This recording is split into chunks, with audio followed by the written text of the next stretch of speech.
So our first question is, how is the push towards AI and other technological innovations changing and impacting your life? There's a lot of creative content that is being taken over and produced by AI that is marketed as actual content by actual people. There's a lot of issues with intellectual property being taken advantage of, where like fake movies, fake short films, et cetera, are being made.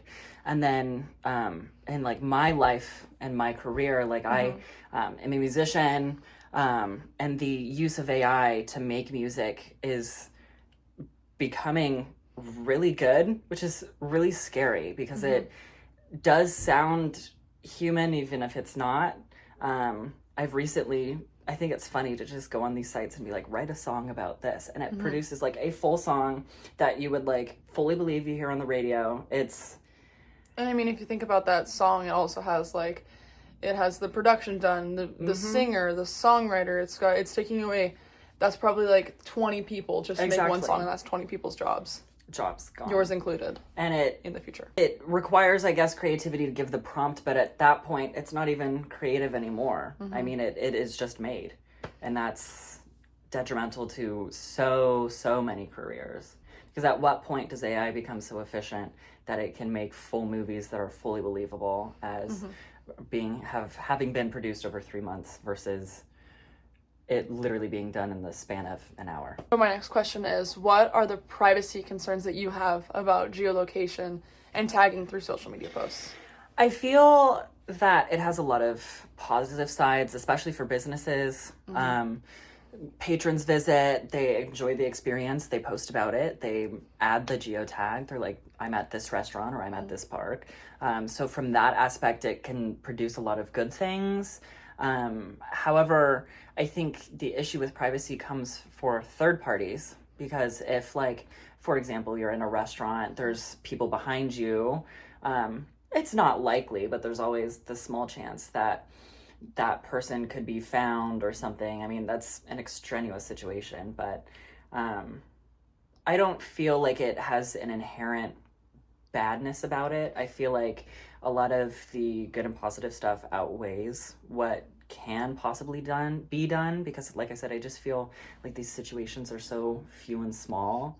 So we reviewed the terms and services of your favorite social media. So we looked at TikTok's terms of services, and just kind of the rights granted to the company. It aligned a lot with, they make small amount of profit through various ads, commissions, et cetera. Yeah. However, I really value their intellectual property rights. Any content that you produce through TikTok is yours.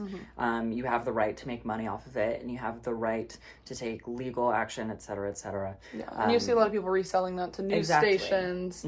If you happen to capture, take the hurricanes, for instance, on TV right now. I mean, you see all the coverage from Hurricane Milton, but a lot of that you're seeing is social media coverage.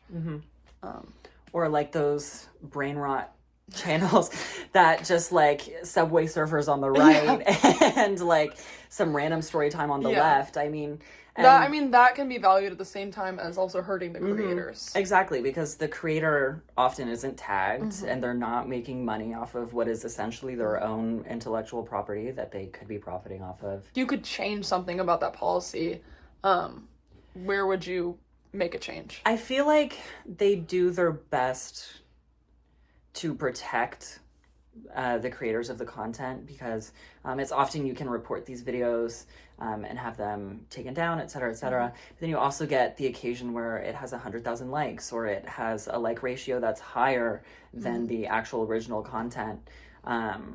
So if it would be possible to kind of press down a little bit more and almost have better systems of recognition. How have your expectations for personal privacy changed, if they have changed at all, through social media? Although I know we're young, so we've kind of had social media around.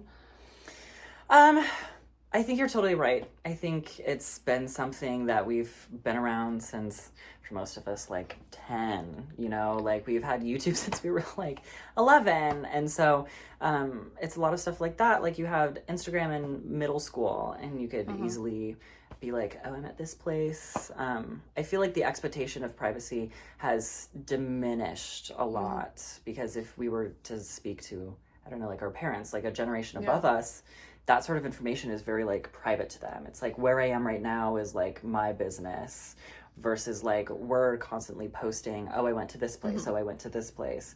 And I feel like there is still a lot of opportunity to have privacy just in terms of anonymity, like having accounts that don't have any personal info or even avoiding social media as a whole, or even being able to like post full content, but not give any indicative information of where you are, what you do, like, et cetera, et cetera. So there's give and there's take. I feel like there's options now instead of it just being given away. And then last question, what are your most important concerns regarding privacy, if you have any? I do worry. I mean, and this is something that like higher level celebrities have dealt with forever, where they're just found places. Like there's a TikTok channel run by a man named Yuval, and he had this entire series where he found a woman in a fully different country in England, and he's like, this is where you were at 6 p.m, like blah blah blah. And it was funny, like it was a bit like it seemed consensual enough to where it wasn't like a stalking situation. But if somebody is able to find out which ice cream shop that you went to based off of the tiniest bit of a logo of a napkin from a hotel, then what can someone who's like truly dedicated to causing damage do? So it just creates an air of caution and good faith.